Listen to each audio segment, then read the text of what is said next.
저에게 다 있는 방송 별다방.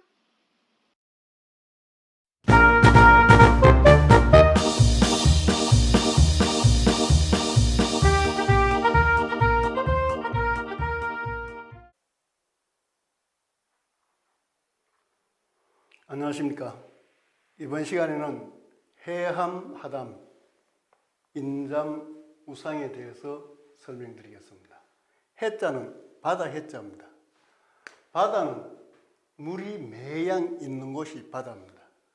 삼수배는 물을 뜻하고 이것은 매양 매자라고 합니다. 어머니 모, 어미 모자 위에 누운 사람이 있습니다. 이것은 풀이하기 나름인데 요 위에 어미 모자 위의 모습을 어머니가 머리를 매양 가꾼다 라고 풀이하는 경우를 많이 봤습니다. 그래서 물이 매양 있다. 바닷물이 마른다는 이야기를 못 들어봤죠. 그래서 이 글자가 바다 해자가 되는 겁니다. 함자는 짤함자입니다. 왜 이것이 짜냐? 옆에 있는 왼쪽에 있는 이것이 소금밭로라고 합니다.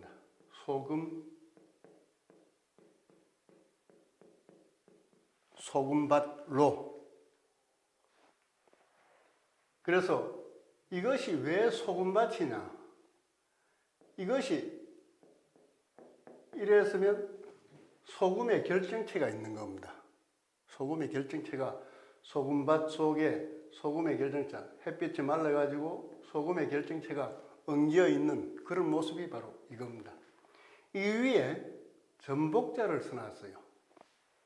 그래서 이 전복자는 좋다는 뜻도 있지만, 점을 본다는 뜻도 있겠지만, 여기서는 누구의 밭이다라는 것을 알려주는 깃발을 달아놓은 소유를 알리는 그런 의미가 강하다고 저는 보고 있습니다.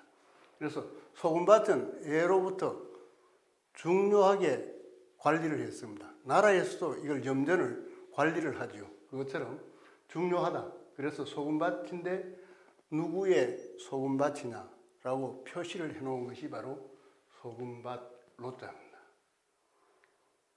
자, 그럼 오른쪽에 있는 것은 다함자입니다. 모두 다다라는 뜻이죠. 안에 있는 이것이 뜻지자의 옛날 글자입니다. 지의 옛날 글자, 고자라고 이야기합니다. 그래서 이 모양이 나오면 뜻지다, 맛지다라는 뜻이 있다는 것을 연상하시면 되겠습니다. 그래서 뜻을 모두 다 지킨다는 겁니다. 창으로서 지킨다. 뜻을 창으로 지킨다. 이 업술무자 요것은 도끼월자의 뜻도 있습니다. 그래서 경우에 따라서는 삐치기도 하고 오른쪽 갈고리로 올리기도 하는 요 글자인데, 요것은 업술무, 요것은 도끼월자, 이것도 같은 의미로 사용하고 있습니다. 그래서 다함자라는 것은 뭐냐? 뜻을 도끼로, 창으로 지킨다라는 거죠. 다함. 자, 그래서 소금밭은 모두가 다 짜다 이겁니다. 소금밭은 모두 다 짜다. 그래서 이것이 짤함 이렇게 됩니다. 왼쪽은 짜다는 뜻이고 오른쪽은 다함자, 음을 나타냅니다. 이렇게 한쪽은 뜻이 있고 한쪽은 음이 있는 것을 형성문자라고 이야기를 하죠. 형성. 모양형, 소리성. 형성문자. 모양형은 뜻을 이야기합니다. 소리성자는 음을 이야기해요. 소리. 그러니까 음을 나타낸다. 그래서 이것은 형성문자다 이렇게 이야기하고, 물하자. 이거는 큰 물하다 이렇게도 이야기하는데, 우리가 대하소설이라는 말을 씁니다. 장편 소설보다 더 긴 소설, 이것을 대하소설이라고 합니다. 그러니까 이것은 물 가운데도 모든 물을 받아들일 만한, 가히 받아들일 만한 아주 큰 물을 물하자다 이렇게 이야기를 하죠. 그래서 어떻게 보면 바다 해자보다 더 큰 의미로도 사용하기도 하고 또 서로 비슷하게 그 뜻을 사용하고 있습니다. 자, 이거는 맑을 담자입니다. 맑을 담자는 물이 맑다는 뜻이겠죠. 물이 맑다. 왜 맑으냐? 이것은 불꽃염자입니다.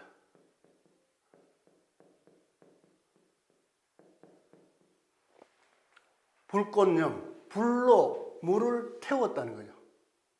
불로 물을 태웠다. 그러니까 수증기가 올라가면 그 수증기가 모여가지고 바로 맑은 물이 된다는 거죠. 그래서 물을 불을 떼서 증류한다.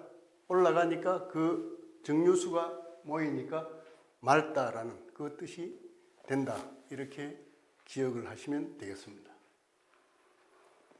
그러니까 해함 하담은 바닷물은 짜고 강물은 맑다, 담백하다라는 그 뜻입니다. 맑을 담, 담백할 담.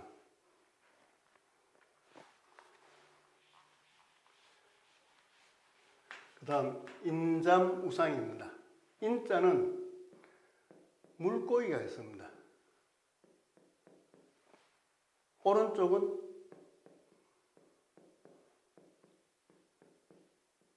이것을 다른 책에서는 잘 안 가르쳐 주고 있습니다. 몰라서 설명을 안 할 수도 있고 알았는데도 빠뜨릴 수도 있는데 저는 이것을 밝혀 드립니다. 이것은 무슨 자냐? 인뿔인자입니다.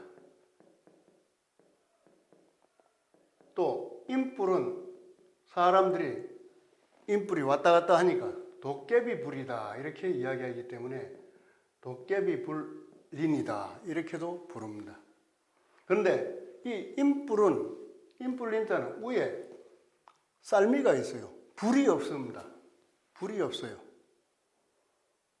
그래서 사람들이 이걸 잘 모르는 겁니다. 위에 불꽃염자가 있는 겁니다. 쌀미가 이 불꽃염자가 쌀미로 변한 겁니다. 그리고 밑에 있는 것은 어기어질 천. 그러니까 왼쪽 저녁석처럼 보이는 것도 발의 뜻이고 오른쪽에 있는 걸을 과자 오른쪽에 있는 것도 발의 뜻입니다. 그러니까 양발이라는 뜻이죠. 양발. 그러니까 불꽃이 양발로 왔다 갔다 한다는 그 뜻을 담은 글자가 바로 인뿔린자입니다. 그러니까 왔다 갔다 하니까 도깨비불처럼 보인다는 거죠. 지금은 도깨비불 뭐 이런 걸 가지고 뭐 이야기하는 어린 학생들은 없습니다. 그러나 제가 어릴 때는 이런 도깨비불린 공동묘지에 반짝이는 그 인뿔 이런 이야기를 하면서 시간을 보낸 적이 있습니다. 그래서 도깨비불이 왔다 갔다 한다. 그래서 여자만 가지고는 불이라는 걸 인뿔, 도깨비불린이라는 걸 모르기 때문에 사람들이 뒤에 불화를 또 붙여줍니다. 그래서 이것이 인뿔린, 도깨비불린의 정자가 되어버리고 이것은 속자가 되었다는 그런 것입니다. 자, 불이 왔다 갔다 한다. 그런데 이것이 쌀미자로 요래된 것은 요 불꽃염자하고 좀 닮았다 해서 생략한 약자화 시킨 것이다 이렇게 보는 겁니다. 자, 불이 왔다 가니까 왔다 갔다 하니까 인뿔린 도깨비불린이 되는데 마음이 왔다 갔다 해요. 마음이 발이 달린 것처럼 왔다 갔다 한다. 이거는 가련할 연자입니다.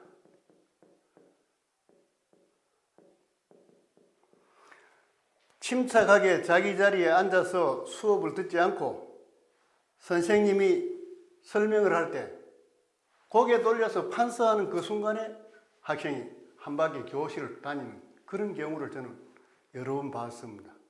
이게 정말로 안정이 안 되고 집중이 안 되는 그런 학생입니다. 제가 볼 때는 이런 학생이 바로 가련한 학생이다. 돌봄이 필요한 학생이다라고 저는 생각을 하고 있습니다. 가련한 마음이 인불처럼 도깨비불처럼 왔다 갔다 한다는 그 의미를 담고 있습니다. 자, 그래서 요 인자도 있습니다. 요것은 이웃 린자입니다. 이웃 린자는 언덕부, 이것이 언덕부지요. 줄여져서 이렇게 언덕부가 됩니다. 이웃 린자는 이렇게도 쓰고 오른쪽에 고르, 이것이 이렇게 줄어든 겁니다. 이것이 둘 다 이웃 린자입니다. 옛날에는 이 이웃에 이것도 마찬가지입니다. 인뿔 린자, 도깨비 불 린자가 바로 이렇게도 변하고 이렇게도 변한 겁니다. 그래서 이런 이웃은 어떤 이웃이냐? 아주 오랜 옛날에는 불씨를 원하는 것이 주부들의 제일 중요한 임무였습니다. 불씨를 꺼뜨렸다. 그건 쫓겨나는 겁니다. 그만큼 그 불씨가 중요한데 바로 아주 오랜 옛날에는 이 불씨가 꺼지면 이웃에 언덕에 사는 이웃에 불씨를 구하러 갔다 하는 그런 의미가 담겨 있고 이것을 쌀미로 고친 것은 그 뒤에는 식량이 더 중요했다는 겁니다. 흉년이 들면 곡식이 먹을 양식이 필요했기 때문에 이웃에 쌀을 구하러 갔다. 동네에 고을에 쌀을 구하러 갔다. 이렇게 기억해 주시면 아마 쓸 수 있는 힘도 생기리라 생각합니다. 그래서 이것은 비늘 린자인데 물고기 비늘 린자다 이거죠. 물고기의 비늘 린자다. 물고기가 맑은 날 물위를 헤엄칠 때 햇볕이 비치면 비늘이 어떻습니까? 반짝반짝거리죠. 인뿔처럼 그것이 고기가 여러 마리가 지나다니고 하면 그것이 꼭 인뿔처럼 왔다 갔다 한다 하는 그 의미를 담아놓은 글자가 바로 물고기 비늘 린자입니다. 잠자는 잠긴다는 뜻입니다. 잠긴다. 잠수한다. 잠수합니다라는 그런 뜻인데 이 글자는 물에 잠긴다는 뜻입니다. 그런데 이것이 있어요. 이렇게 쓰기도 하고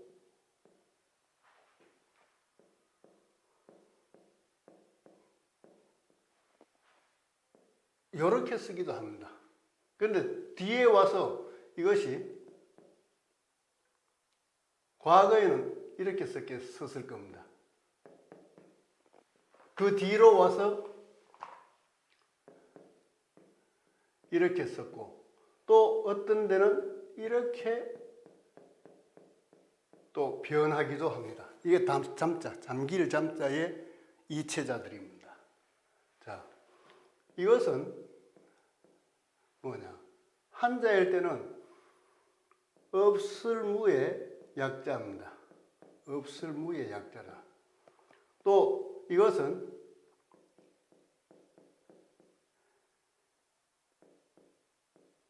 이미 기자의 오른쪽에 있기 때문에 이 글자를 이미 기방이라고 이야기합니다. 이미 기자의 오른쪽이다. 방은 오른쪽에 있다는 뜻이죠. 그래서 이미 기방이다. 이렇게도 이야기하는데 이 글자를 쓰느냐 이것을 쓰느냐 이것을 쓰느냐 이것은 두 가지가 같이 혼동돼서 써내려왔다라고 저는 보고 있습니다. 그래서 글자에 따라서는 이렇게 달리 써야 되는 것이다라고 생각을 합니다. 그러면 이것은 한자일 때는 뭐냐? 비녀잠이라고 합니다. 비녀는 어떻습니까? 꽃지요. 비녀는 머리에 꽂아서 쓰는 겁니다. 비녀잠. 또 요 두 개가 있으면 이렇게 되면 날카로울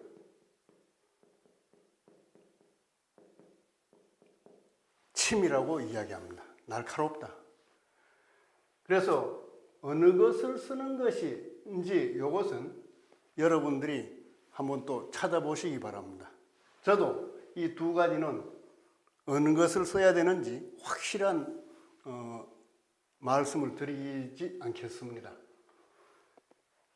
그래서 잠긴다, 잠깐 잠, 물에 잠깐 잠긴다 이렇게 연상을 하시고 기두자는 이겁니다. 즉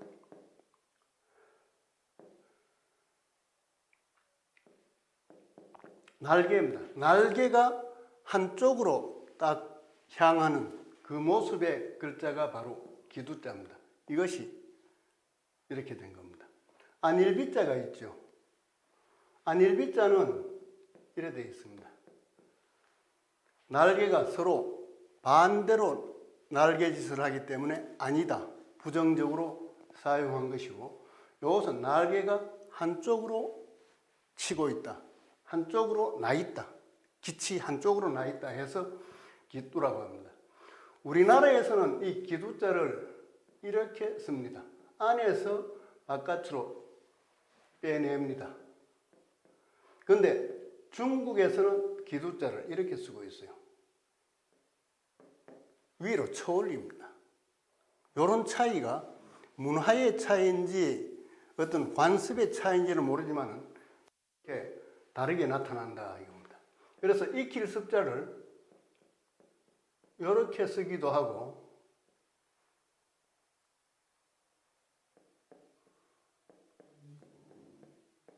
이렇게 쓰기도 합니다. 그럼 이건 왜 익힐 습자가 되느냐? 나는 것을 익힌다는 겁니다. 언제? 밝은 날에, 100일에, 밝은 날에 나는 것을 익혀야 됩니다.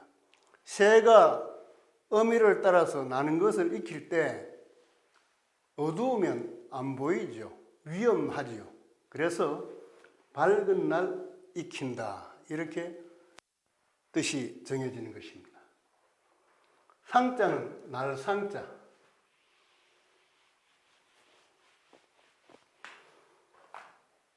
양양자가 있습니다. 양이 나는지 모르겠는데 이건 양을 빼딱하게 썼습니다. 그러고 기두자를 써놨습니다. 양에게 날개가 달려서 나는지 그건 저도 자신이 없습니다만은 양양자 옆에 기두자를 써서 날상, 날아다닌다라는 뜻으로 해놓은 것입니다. 그래서 해함하담은 바닷물은 짜고, 바닷물은 모두가 다 짜고 소금밭이기 때문에 짜고, 물은 불로 태워가지고 맑게 담백하게 만들었다. 해함하담. 인잠우상. 비늘이 달린 물고기는 잠수하고 헤엄치고, 깃이 있는 새는 하늘을 난다라는 뜻이 바로 해함하담과 인잠우상의 뜻이 되겠습니다. 여기에서는 시간이 정말 제한되어서 설명을 못 드리겠는데, 영린이라는 뜻이 고사성어가 있습니다. 영린.